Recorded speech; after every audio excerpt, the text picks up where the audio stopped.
Hi everyone, welcome back to the farm. So today I thought I'd plant some potatoes. I've got a determinate or first early variety called Foremost, which I haven't tried before, so let's get going. So I've been chitting the potatoes for the last few weeks, and this basically is a process by which you start to sprout the potatoes. By leaving them in a cool and light area, they start to sprout.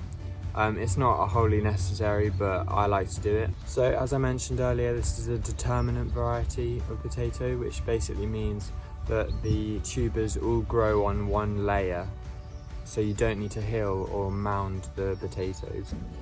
So potatoes are a crop that need quite a lot of space to get going.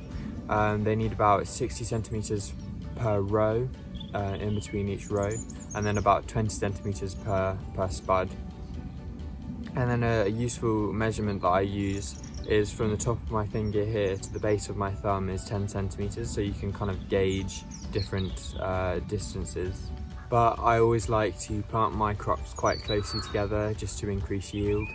But there's a fine balance between planting closely together and spacing them out, because the closer you plant them together, the more they compete for the same water and nutrients. So you can definitely plant them too close together, but you can also plant them too far apart, so there's a fine balance. So now I'm going to place out the spuds where I'm going to plant them. Placing them out just gives you a bit of perspective and shows you the spacings so you can get it right.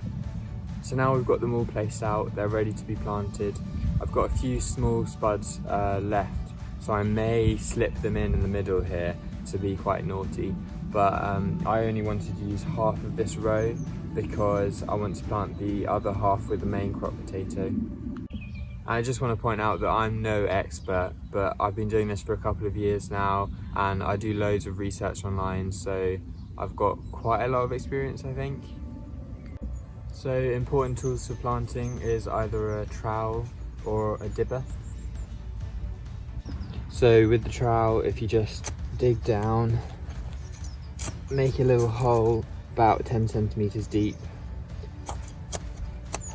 and then pop the spud in nice and deep. Try not to break any of the sprouts as you go.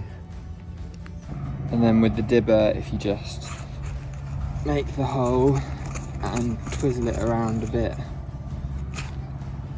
about 10 centimetres deep again, and place the spud in and then firm up.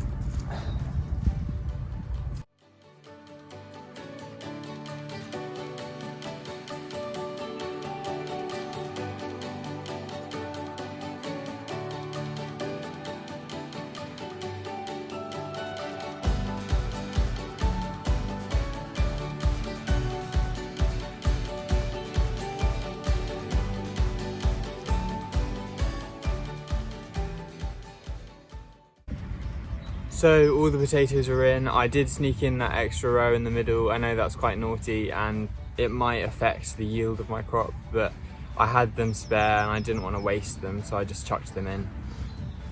Now also don't forget to label your crops. It's so important to label your crops because especially if you've got main crop and first early potatoes in, it's so easy to get mixed up and then dig the wrong potatoes up or something silly like that. So just don't forget to label.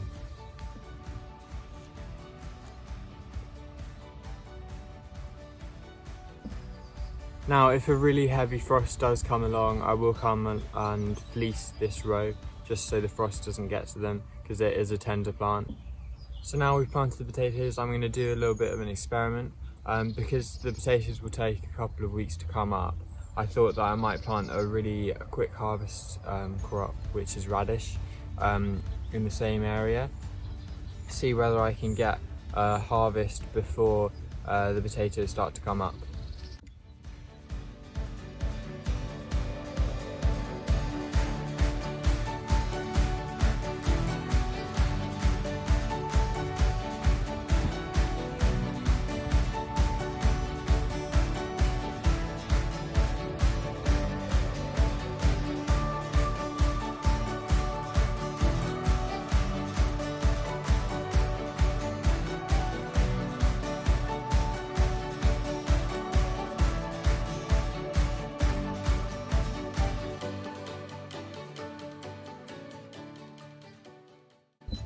So I've planted in the radishes now. Now all that's left to do is give them a quick water.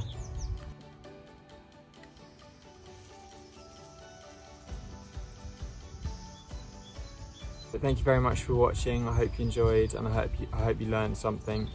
Don't forget to like, comment and subscribe, and turn your post notifications on.